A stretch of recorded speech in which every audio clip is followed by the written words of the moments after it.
Recently, when we were in the holiday season, a lot of people were connecting more with family, either in person or virtually.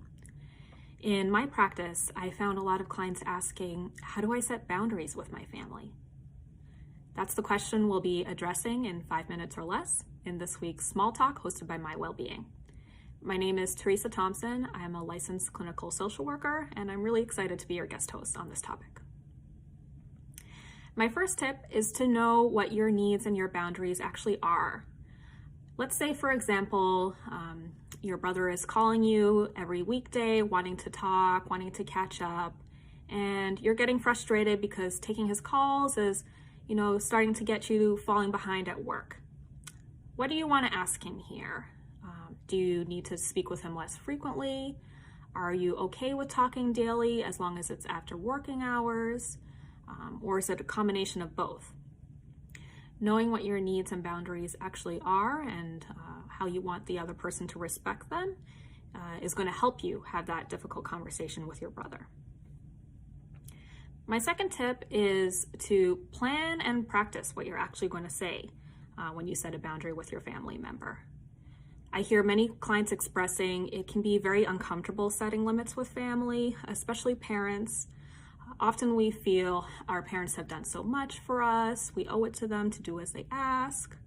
Or sometimes we have parents who are struggling with the child transitioning to adulthood and are holding on too tightly, even though, really the adult child should be becoming more independent. And, I can't deny that these are, heavy emotional dynamics to come into when you have a conversation about setting a boundary. That's why practicing can help you feel more comfortable and prepared for entering that situation. Third tip is to be okay with making some waves. Let's say, for example, you've let grandma know that you won't be coming to her house for the holidays like your family tradition, the way you've always done.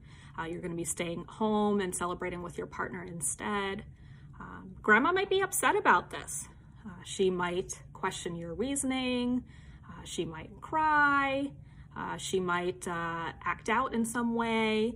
This could be a difficult moment for her, but it's okay to stand up for what you need. It's okay to set a boundary that works for you, even if it's not what somebody else would want.